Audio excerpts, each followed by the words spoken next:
अब हमारा फोरम जो है वो क्वेश्चन एंड आंसर के लिए ओपन हो गया है। तो आप लोग अपने क्वेश्चंस पूछिए, आपको जो भी सवाल पूछने हैं आज की क्लास से रिलेटेड। ओएस कॉन्फ़िगरेशन के बारे में थोड़ा बता दीजिए।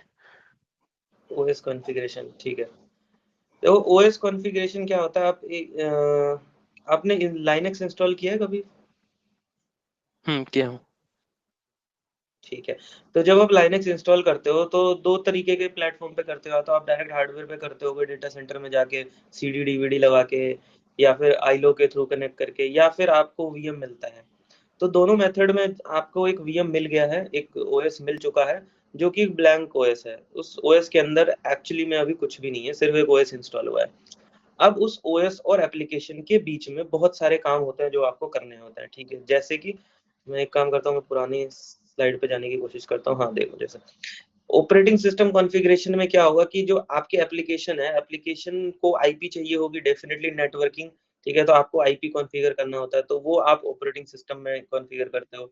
हाँ, कहीं-कहीं ये ऑटो कॉन्फ़िगरेशन भी होती है। ऑटो कॉन्फ़िगरेशन का मतलब होता है कि आप नहीं करते हो, आप ये सारे वैल्यूज़ को फाइल में डाल देते हो और वो ऑटोमेटिकली पिक कर लेता है। या जब आप ओएस इंस्टॉल करते हो उसी टाइम पे आपसे क्वेश्चन पूछा जाता है कि पार्टीशनिंग करनी है, नहीं करनी है, एलवीएम यूज़ करना है, नहीं करना है, या वो यूजर्स कौन-कौन से कॉन्फ़िगर करने हैं। यूजर नेम आपसे पूछता है, पासवर्ड, देन आपसे आईपी पूछता है कि आप आईपी कितने इंटरफ़ेसेस हैं, हर एक इंटरफ़ेस पे आईपी कैसे डालना है, ऑटोमैटिक रखना है, डीएचसीपी रखना है या मैन्युअली स्टैटिक आईपी डालना है, आईपीवी4 लेना है, आईपीवी6 लेना है। वो होता ऑटोमैटिक है, but it is part of your configuration. इसके अलावा और क्या होता है, आपने मान लो कि ओएस इंस्टॉल कर लिया, इसके बाद आपका जो ओएस का जो वर्ज़न है, मान लो एग्ज़ाम्पल लेता हूँ रेड हैट 7 पॉइंट, आपने 7 इंस्टॉल किया, ठीक है। अब उसमें कोई पैच आया होगा, आपके पास जो इमेज थी जिससे आपने इंस्टॉलेशन किया वो पुरानी इमेज है, मान लो 6 मंथ पुरानी है। अब सॉफ्टवेयर इंडस्ट्री में आपको पता ही है कि every day something changes, security सबसे बड़ा होता है, अपडेट्स आते रहते हैं आपको अपने प्रोवाइडर की तरफ से। तो रेड हैट ने फॉर एग्जांपल रेड हैट ने नया पैच रिलीज किया है जो कि बहुत इंपॉर्टेंट है इंस्टॉल करने के लिए। तो आपको वो अपने ओएस को अपडेट करना पड़ेगा, तो आप यम अपडेट चलाओगे, ठीक है। यम अपडेट करोगे, या आपका कोई स्पेसिफिक आरपीएम है आप उसको अपडेट करोगे, रेपोजिटरी को अपडेट करोगे। तो ये जो सारे टास्क होते हैं इसको हम ओएस कॉन्फ़िगरेशन में कंसीडर करते हैं। ये सारी एक्टिविटीज जो आप एक ओएस के ऊपर करते हो, आप हो सकता है अलग से यूजर क्रिएट करोगे, अलग से आप क्या कहते हैं माउंट पॉइंट क्रिएट करोगे, अलग से डायरेक्टरी बनाओगे। तो ये जितनी भी एक्टिविटीज होती हैं वो सब ओएस कॉन्फ़िगरेशन का पार्ट होता है। सो क्लियर है आपको? Yes yes, thank you. ठीक है। और किसी का कोई क्वेश्चन?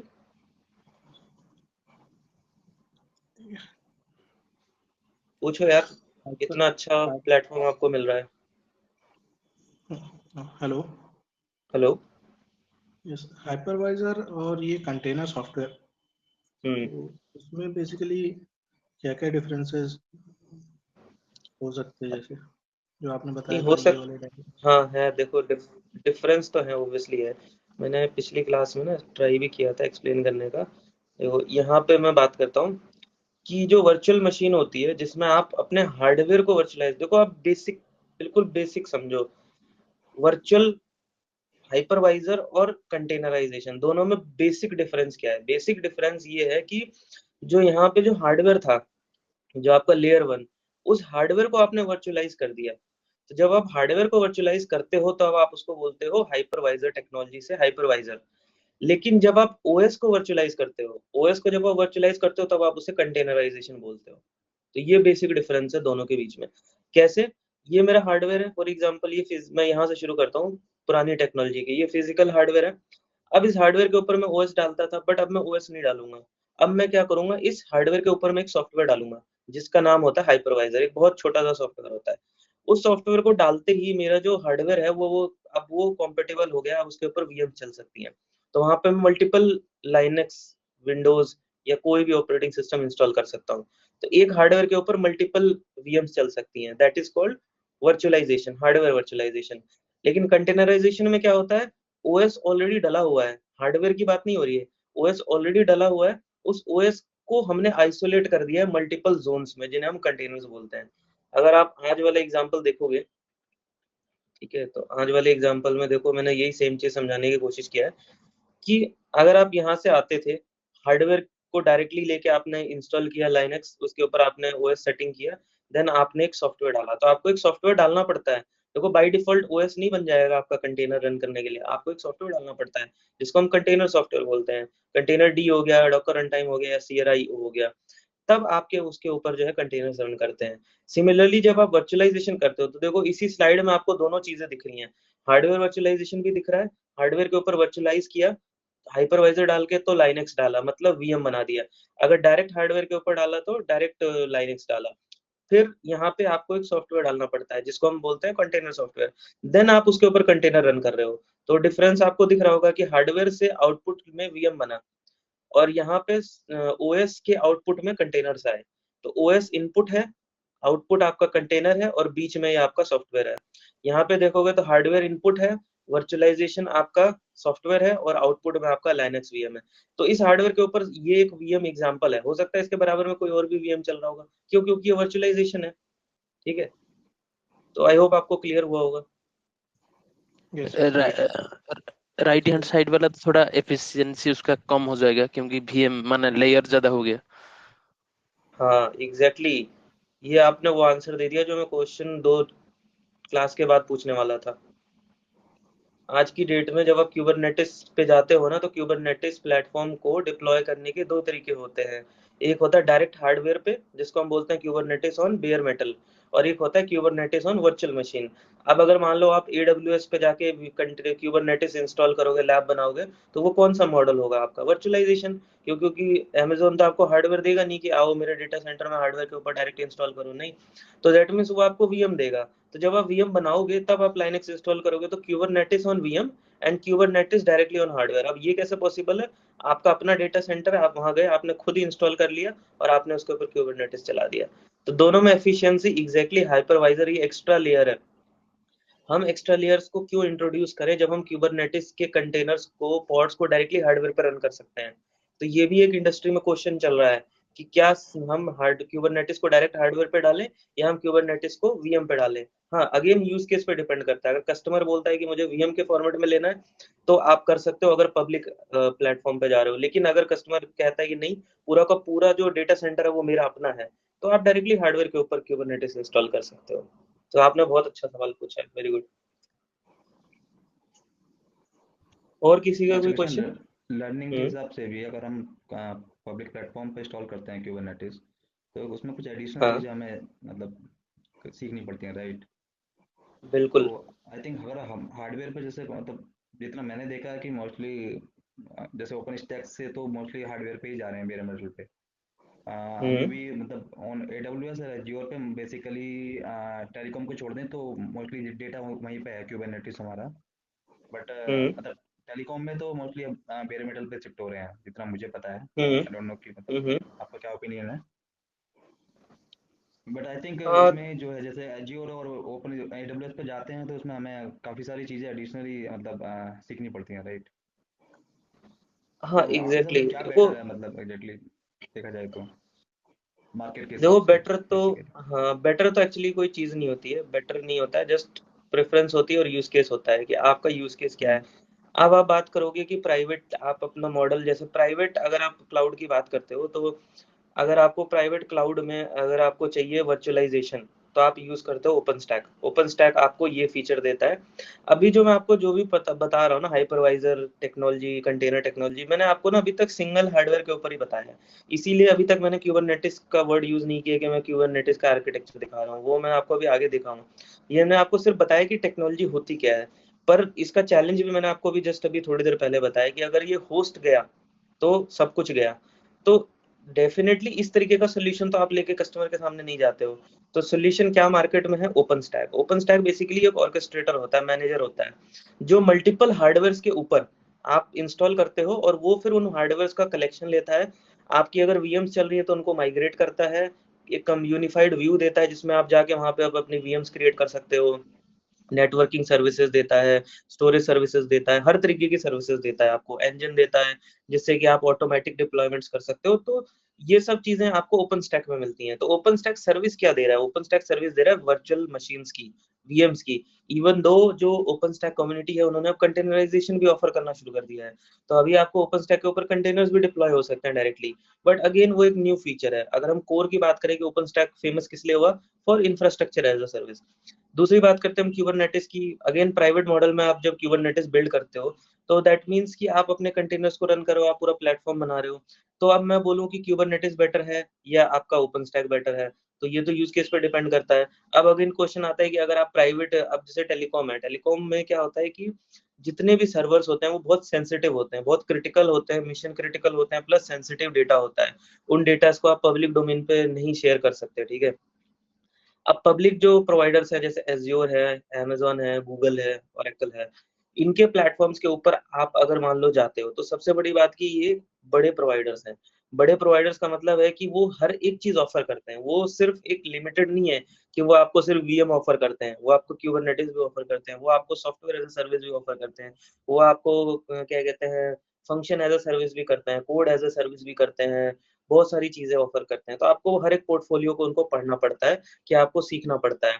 प्लस उनकी जो टर्मिनोलॉजीज़ होती हैं वो अपनी, हर एक कंपनी क्या करते हैं जब वो अपना प्लेटफ़ॉर्म बनाते हैं, तो वो अपनी टर्मिनोलॉजी यूज़ करते हैं। जैसे कि अगर मान लो मैं बोलूँ ओपन स्टैक, अब ओपन स्टैक में क्या होता है कि आप बोलोगे कि ओपन स्टैक में जैसे नोवा हो गया, नोवा बेसिकली कंप्यूट सर्विस होती है। अब यही सेम चीज़ आप अगर अमेज़न पे जाओगे तो वो उसको ईसी नाम देंगे। अगर आप वही सेम चीज़ एज़्योर पे जाओगे तो वो कुछ और नाम देंगे। आप गूगल पे जाओगे तो कुछ और नाम देंगे। बट जो core function again still remain same कि वो कंप्यूट सर्विस है, जहाँ पे आप वीएम लॉन्च करते हो। तो ऐसे ही आपको हर एक चीज़ सीखना पड़ेगा। तो ये तो हो गया लर्निंग पॉइंट ऑफ व्यू से। दूसरा होता है कि कस्टमर डिसीज़न, कि आप जिस कस्टमर के लिए काम कर रहे हो उसका क्या डिसीज़न है। वो एज़्योर पे जा रहा है, नहीं जा रहा है। तो देखो टेलीकॉम अलग नहीं है, ठीक है? आईटी अगर इंडस्ट्री, आईटी और टेलीकॉम में पड़ता मेजर डिफरेंस ये है कि जो टेलीकॉम है वो बहुत सेंसिटिव नेटवर्क है। पब्लिकली आप कुछ भी शेयर नहीं कर सकते किसी के साथ। लेकिन आईटी में हो सकता है कि कुछ छोटे स्टार्टअप्स हों या कोई नॉर्मल यूज़ केस हो या ऐसे हों जिनकी रिक्वायरमेंट अलग हो, जिसमें उनको इतना फ़र्क नहीं पड़ता है अगर वो शेयरिंग मॉडल में भी हैं। अब आप बताओ मेट्रो में कौन जाता है? मेट्रो में कोई भी जा सकता है, ठीक है? Anyone can travel. Just ticket purchase करना है और आप जा सकते हो। लेकिन कार में तो केवल वही जाता है जो सिर्फ़ उसका ओनर होता है। तो इसी तरीके से टेलीकॉम वाले जो हैं वो प्रेफ़र नहीं करते हैं कि वो पब्लिक प्लेटफ़ॉर्म के ऊपर अपने एप्लीकेशन को होस्ट करें, क्योंकि उनको डर होता है कि इन्हें एनी रीज़न अगर वो हैक हो गया या कुछ भी हो गया, तो they will lose everything. But ऐसा नहीं है कि वो नहीं जा रहे हैं, दे हैव स्टार्टेड। कुछ चीज़ों को उन्होंने, पहली बात है कि जो वेंडर्स हैं, जो ये सॉफ्टवेयर बनाते हैं, उन्होंने ऑफ़र करना शुरू किया बिकॉज़ कस्टमर ने डिमांड करना शुरू किया है। कस्टमर कॉस्ट देखेगा, डिप्लॉयमेंट टाइम देखेगा, सारी चीज़ों को देखेगा, उसके बाद वो डिसीज़न लेगा। अगेन मैंने बोला आपको कि अगर आप आर्किटेक्ट हो, तो आपका काम होता है आप यूज़ केस को अंडरस्टैंड करो अच्छी तरीके से, उसके बाद उनको प्रपोज़ करो कि क्या इस पर्टिकुलर सॉफ्टवेयर को या सर्वर को हम पब्लिक क्लाउड पे होस्ट करवा सकते हैं, नहीं करवा सकते। प्लस आप 100% चीज़ें भी लोग होस्ट आउटसोर्स नहीं करते हैं। एवरीथिंग, मान लो अगर आपके कस्टमर के पास 50 सर्वर हैं डिफरेंट टाइप के, तो वो पूरे 50 के 50 को कभी भी पब्लिक प्लेटफ़ॉर्म पर नहीं ले जाता है। मिक्स मॉडल में ले जाता है। उसको लगता है कि यार ये 2-3 सर्वर तो ऐसे हैं जो बहुत जेनेरिक हैं, इसमें मुझे कोई ज़्यादा रिस्क नहीं है, तो मैं इनको लेके जाता हूँ। तो वो उन पर्टिकुलर सॉफ्टवेयर्स को पब्लिक पे होस्ट करा देते हैं। कुछ को वो रखते हैं अपने ऑन प्रेम पे। तो ऑन प्रेम में क्या होता है, ऑन प्रेम में वो अपना काइंड ऑफ या तो बेयर मेटल डायरेक्ट यूज़ करेंगे या फिर वो खुद का प्राइवेट क्लाउड बिल्ड करेंगे।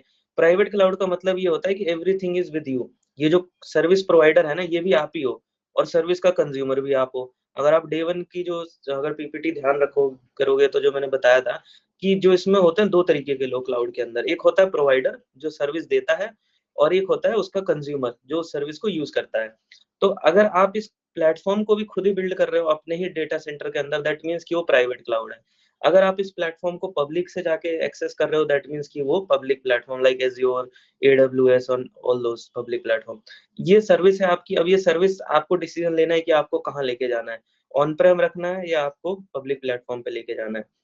पढ़ने की बात करोगे तो आपको देखो फिर अगेन बात, मार्केट में इतनी सारी चीज़ें हैं।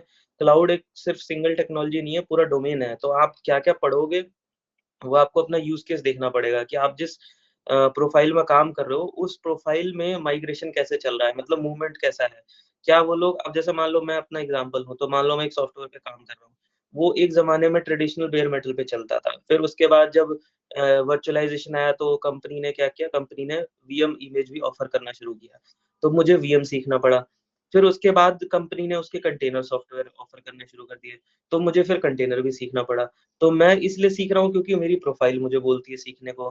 तो आप या तो प्रोफाइल के हिसाब से जाओ, बट अगर आप आउट ऑफ द बॉक्स जाना चाहते हो कि नहीं मेरी प्रोफाइल में ऐसा कुछ भी नहीं है और मुझे आगे बढ़ना है, तो देखो ओपन स्टैक और क्यूबरनेटिस 2 ऐसी टेक्नोलॉजीज हैं जो ओपन सोर्स हैं, जिसमें आप आराम से पढ़ सकते हो, आपको कोई टेंशन लेने की ज़रूरत नहीं है, आपको दुनिया भर के आर्टिकल्स मिल जाएँगे।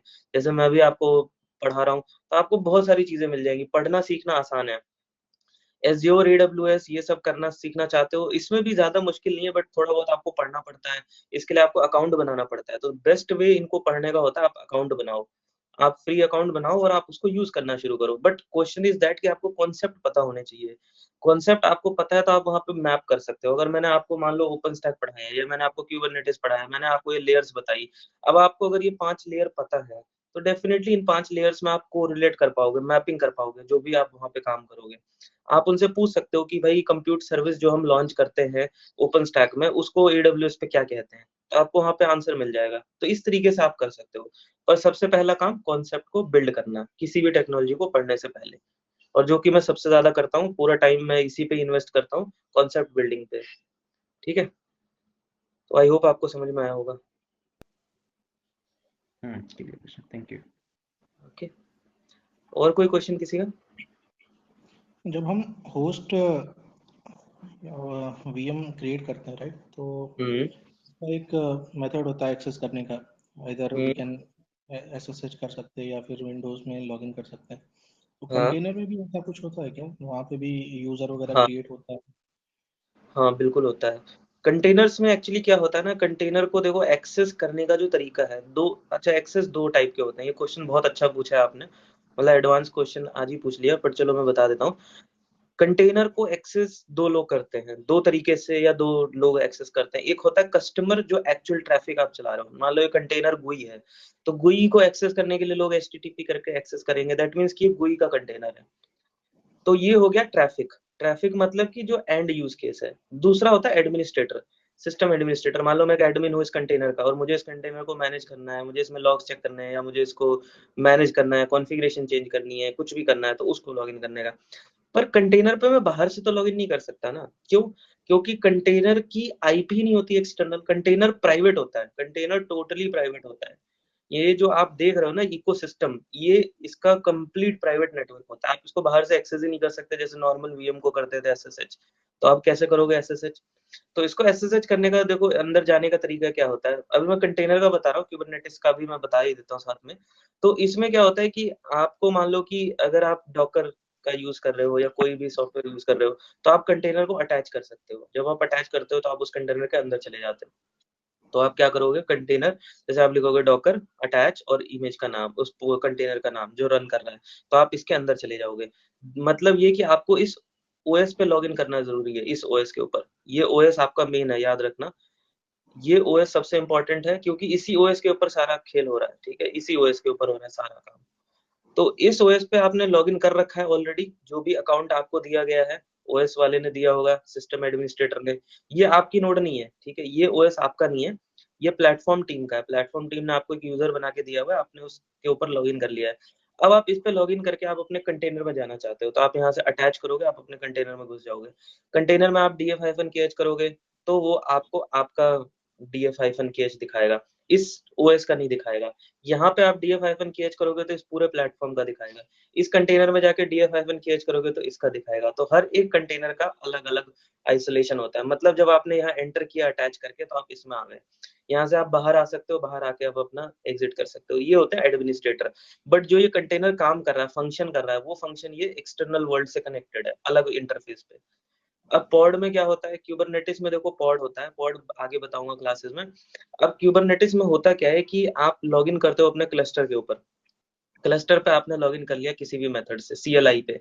सीएलआई से एक्सेस कर सकते हो आप अपने कंटेनर्स को, GUI से एक्सेस करने का तरीका नहीं होता है, कंटेनर को एक्सेस करने का, ठीक है? Only CLI. तो आप अपने क्लस्टर पे आ गए। क्लस्टर का मतलब होता है क्लस्टर में मास्टर नोड पे लॉगिन कर लोगे, ठीक है? मास्टर बोल लो, कंट्रोलर बोल लो, तो उस पे आप लॉगिन करोगे, वहाँ से आप लिखोगे kubectl। तो एक कमांड होती है, जो बेसिकली यूटिलिटी होती है, जो आपको कुबरनेटिस की सारी फंक्शंस को एग्जीक्यूट करने का आपको kubectl ही होता है, ठीक है? उसमें आप एग्जीक्यूट लिखोगे -exe और उसके बाद आप क्या करोगे, इट लिखोगे IT, उसके बाद आप अपने पॉड का नाम दोगे, फिर आप अपने कंटेनर का नाम दोगे और आप प्रॉम्प्ट शेल दोगे, कमांड दोगे। तो कमांड में आप बेसिकली शेल दोगे, क्योंकि लाइनक्स में लॉगिन करने के लिए शेल होता है, शेल पे लॉगिन होता है। तो इसके बाद आप अपने कंटेनर में घुस जाओगे। लाइनक्स कुबरनेटिस के अंदर पॉड होते हैं। पॉड डिटेल में बताऊंगा, आज के लिए समझो कि पॉड एक रैपर होता है। जैसे ये देख रहे हो, तो ये एक पॉड हो सकता है। अब एक पॉड में एक कंटेनर भी हो सकता है, एक पॉड में मल्टीपल कंटेनर भी हो सकते हैं, और डिटेल में बाद में बताऊंगा। बट अब आप जब आप लॉगिन करते हो तो आपको कंटेनर में लॉगिन करना होता है, आप पॉड पे लॉगिन नहीं करते हो। कुछ लोग पॉड के थ्रू भी जाते हैं कि पॉड में एक डिफॉल्ट कंटेनर होता है, तो अगर आप मान लो कंटेनर का नाम नहीं दोगे तो आप डिफॉल्ट कंटेनर में घुस जाओगे। पर आपको अगर मान लो 2 कंटेनर्स हैं, तो आपको कंटेनर का नाम स्पेसिफाई करना पड़ेगा कि किस कंटेनर में आप लॉगिन करना चाहते हो। इस तरीके से आप अपने कंटेनर के CLI पे जा सकते हो। ये होता है एक तरीका जिसमें कंटेनर में जाके आप काम करते हो। एक होता है कि आपको कुछ बेसिक ऑपरेशन करना है रिमोटली, बिना इसमें अंदर घुसे हुए। तो आप एक ऑप्शन होता है जिसमें आप एक्सटर्नल से ही लॉगिन कर सकते हो, मतलब कंट्रोलर पे ही आप जाके kubectl कमांड दे दोगे, आप सीधा एग्जीक्यूट, उसमें आप कमांड दे दोगे तो वो क्या करेगा, उस कंटेनर में उस कमांड को एग्जीक्यूट करेगा और उसका आउटपुट लेके बाहर आ जाएगा इस OS के ऊपर। तो इस तरीके से आप कंटेनर को मैनेज कर सकते हो। आसान नहीं है, नॉर्मल VM जैसा, थोड़ा सा डिफिकल्ट है। डिफिकल्ट नहीं, कॉम्प्लिकेटेड है, बस समझने के लिए। ठीक है, और डिटेल में एग्जांपल दिखाऊंगा जब हम प्रैक्टिकल करेंगे, तब मैं आपको कंटेनर के अंदर लॉगिन करके दिखाऊंगा। हाँ जी, ठीक है, समझ और आया कोई बात। Question? Krishna, I have one question regarding maintainability. So, comparing to the traditional architecture like bare metal and then containerization. So, for what use cases, can you give some example? What could be the better one for maintainability? See maintainability की में example लेते हैं। अगर आप virtual format में जाते हो, virtual machine, तो वर्चुअल मशीन में देखो क्या होता है, हार्डवेयर आपको मैनेज नहीं करना पड़ता है, राइट? हार्डवेयर आपके कंट्रोल से बाहर चला गया। अभी मैं स्पेसिफिकली एप्लीकेशन के पॉइंट ऑफ व्यू से बात कर रहा हूँ, क्योंकि ये सारी जो टेक्नोलॉजी है वो किसके लिए बनाई गई है, एप्लीकेशन के लिए, राइट? चाहे वो ओपन स्टैक हो, क्यूबरनेटिस हो, चाहे वो AWS हो, चाहे वो GCP हो, एनी प्लेटफॉर्म, वो प्लेटफॉर्म क्यों बनाया जाता है, एप्लीकेशन के लिए, राइट? कैब्स क्यों चलाई जाती हैं, बिकॉज हम उसमें जा सकें। मेट्रो क्यों चलाई जाती है, हमारे लिए। तो मेन पार्टी कौन है, एप्लीकेशन। प्लेटफॉर्म मेन पार्टी नहीं है, प्लेटफॉर्म तो एक प्रोवाइडर है। तो आपके पास 2 डिफरेंट आर्किटेक्चर है, वर्चुअल मशीन और कंटेनर्स। इन दोनों में डिफरेंस बेसिकली मेंटेनेबिलिटी में कहाँ आता है, यहाँ पे आपको हार्डवेयर आपके कंट्रोल से चला गया, तो दैट मीन्स कि आपको हार्डवेयर की कॉस्ट मैनेज नहीं करनी है, ना उसका लाइफ साइकिल मैनेज करना है, ना आपको उसको रिप्लेस करना है, ना ही वो डाउन होता है तो उसकी टेंशन है। आपको सिर्फ VM से लेके ऊपर तक है। अब VM में देखो क्या होता है, आपने लाइनक्स इंस्टॉल किया, अब आपने इंस्टॉल कर लिया रेड हैट RHEL, तो रेड हैट आपने इंस्टॉल किया तो आपको लाइसेंस लेना पड़ेगा रेड हैट से, अदरवाइज आपको कोई इशू आएगा तो आप उसमें सपोर्ट नहीं ले सकते। तो दैट मीन्स लाइसेंस कॉस्ट आ गया यहाँ पे। तो मेंटेनेंस में आपका लाइसेंस का कॉस्ट इंक्लूड हो गया, प्लस जब भी आप एडमिनिस्ट्रेशन टास्क करते हो आपको ये सब कुछ दोबारा से करना पड़ता है। फॉर एग्जांपल, आप स्केल आउट कर रहे हो, तो स्केल आउट में आपको ये सब दोबारा से करना पड़ेगा। 2 VM बनाओगे, 2 VMs को ज्वाइन करोगे, क्लस्टर में डालोगे, तो दैट मीन्स कि सब कुछ आपको खुद मेंटेन करना पड़ेगा। तो आपकी कॉस्ट, कॉम्प्लेक्सिटी, टाइम, सब कुछ इसमें इंक्रीज हो रहा है। कंटेनर टेक्नोलॉजी में आपने सिर्फ पॉड बनाया, ओनली पॉड, आपको ना तो क्लस्टरिंग की टेंशन है, ना आपको स्केल आउट की टेंशन है, ना आपको कैपेसिटी की टेंशन है, ना ही आपको लाइनक्स का लाइसेंस लेना है, आपको लाइसेंस भी नहीं लेना है लाइनक्स का, ना ही आपको पैचिंग करनी है। फॉर एग्जांपल, ये रेड हैट पुराना हो गया, सिक्योरिटी अपडेट आया, इसमें आपको खुद अपडेट करना पड़ता है, इसमें आपको अपडेट करने की जरूरत नहीं है, बिकॉज एवरीथिंग आपका प्लेटफॉर्म ओनर मैनेज करेगा, एवरीथिंग कंट्रोल्ड बाय हिम। तो इसमें आपका जो कॉस्ट है वो कम हो गया। But obviously development, first time if you are doing development, तो आपके लिए इजी है, you select 1 2 3, okay this is best for me, I will go with third option. लेकिन आप अगर एक ट्रेडिशनल मेथड पे चल रहे हो, where already server running, and then you are planning कि अच्छा मैं बेयर मेटल पे हूँ तो अभी मैं VM पे जाऊंगा, देन मैं कंटेनर पे जाऊंगा, तो आपको रोड मैप बनाना पड़ेगा। तो अभी आपने एज ए R&D डेवलपर आपने क्या किया कि आपने अभी बैठ के VM का सॉफ्टवेयर बनाया, अचानक somebody told you कि नहीं नहीं VM का सॉफ्टवेयर छोड़ो, अभी कंटेनर का सॉफ्टवेयर बनाओ, अगेन यू डू डेवलपमेंट।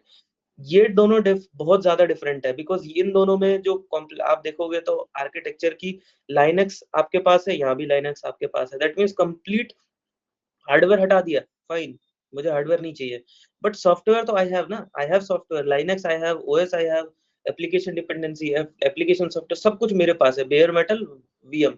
तो ज्यादा डिफरेंस नहीं है प्लेटफॉर्म के अंदर, तो डेवलपर को ज्यादा प्रॉब्लम नहीं आती है। लेकिन यहाँ तो बहुत बड़ा चैलेंज है, बिकॉज यहाँ पे कोई लाइनक्स नहीं है, कोई कॉन्फ़िगरेशन नहीं है, nothing. Start directly from application dependency. Clustering कैसे होगी, I don't know. Load balancing कैसे होगा, I don't know. Scale out कैसे होगा, आई डोंट नो। सब कुछ प्लेटफॉर्म दे रहा है, तो मुझे पहले प्लेटफॉर्म सीखना पड़ेगा। First I need to learn this platform. जब मैं इसको सीख लूंगा then only I can develop. यहाँ पे तो क्या है कि आपको सीखने का नहीं है कि आपको प्लेटफॉर्म सीखना है, you just learn Linux, Linux सीख लिया, ठीक है, स्टार्ट डू डेवलपमेंट। लेकिन यहाँ पे आपको लाइनक्स छोड़ो, आपको तो लाइनक्स है ही नहीं, आपको पूरा का पूरा कंटेनर सीखना पड़ेगा कि हाउ कंटेनराइजेशन वर्क। तो डेफिनेटली R&D के लिए ह्यूज इन्वेस्टमेंट है, huge investment, because first they need to educate, पूरा प्लेटफॉर्म सिखाना पड़ता है, देन यू डू डेवलपमेंट। और जब डेवलपमेंट करते हो तो आर्किटेक्चर को ब्रेक करना पड़ेगा। ये है मोनोलिथिक सिंगल स्टैक, पूरा कंप्लीट सॉफ्टवेयर एक पर्टिकुलर हार्डवेयर के ऊपर। लेकिन ये है माइक्रो, मींस अगर ये एक कंप्लीट सर्वर था तो इफ यू ब्रेक, तो like this you will have at least 10-20 different container for same hardware, same software. जो अभी एक सिंगल था वो यहाँ पे 20 में कन्वर्ट हो गया माइक्रो में। This is also again challenge, उसको मैनेज करना, ऑर्केस्ट्रेट करना, सब कुछ पढ़ना। तो लर्निंग पॉइंट ऑफ व्यू से and cost of point of view से obviously both have their pros and cons. पर अगेन Amazon का एग्जांपल, सॉरी प्राइम वीडियो का आप एग्जांपल देखो कि they are moving back to monolithic, there will be something, right? कुछ होगा ऐसा जिसके वो वापस जा रहे हैं। Why they are bothered about कि नहीं मुझे वापस रिवर्स जाना है, मुझे कॉस्ट की टेंशन नहीं है। एंड दे आर टेलिंग, अगर आप इस आर्टिकल को आप पढ़ोगे, I recommend you read this article, तो आपको थोड़ा समझ में आएगा कि क्यों उनको फायदा हो रहा है, व्हाई दे से कि it is helpful for them. अगर इफ आई से कि हार्डवेयर को लीव करो, कॉस्ट बच रही है, बट वो बोल रहे हैं कि नहीं हम हार्डवेयर पे जाके कॉस्ट सेव कर रहे हैं, तो डेफिनेटली यूज केस डिफरेंट है। उनकी यूज केस में दिस फिट, इसलिए उनको ये सेविंग लग रहा है, ये वाला सेविंग नहीं लग रहा है, राइट? तो मेंटेनेंस पॉइंट ऑफ व्यू से यार देखो, आपको इवेल्युएट करना पड़ेगा। नथिंग इज एब्सोल्यूट कि best and best, you need to compare and then only you make decision. Okay Vishnu? Okay, Krishna, thank you. और किसी का कोई क्वेश्चन? नहीं? चलो, अगर कोई क्वेश्चन नहीं है किसी का तो इसके साथ हम आज का सेशन कंप्लीट करते हैं। तो थैंक यू एवरीवन। मैं आपको ये पीपीटी शेयर कर दूंगा। Next week Saturday same day same time पे क्लास होगी, देन हम क्यूबरनेटिस का आर्किटेक्चर स्टार्ट करेंगे। इसके साथ आई एज्यूम कि आपको कंटेनराइजेशन क्लियर हो गया है। किसी को कोई डाउट है, अगर आज नहीं पूछ पाया है तो अलग से पूछ सकता है। मैंने एक व्हाट्सएप पे कम्युनिटी बनाया है K4E क्लाउड क्लास का, आप उसको ज्वाइन कर सकते हो, मैं शेयर कर दूंगा। मोस्टली बहुत सारे लोगों ने ज्वाइन कर लिया है, आप उसे ज्वाइन कर लेना। वहाँ पे आपको क्लास से रिलेटेड अपडेट्स, पीपीटी वगैरह सारी मिलती रहेंगी। मेल पे आपको मैं सेंड कर दूंगा, इसकी रिकॉर्डिंग आपको यूट्यूब पे मिल जाएगी, आप रेफर बैक कर सकते हो, ठीक है? तो इसके साथ आज की क्लास हम खत्म करते हैं। थैंक यू वेरी मच, आप लोगों का दिन शुभ हो। मिलते हैं next week, bye bye. Thank you Krishna.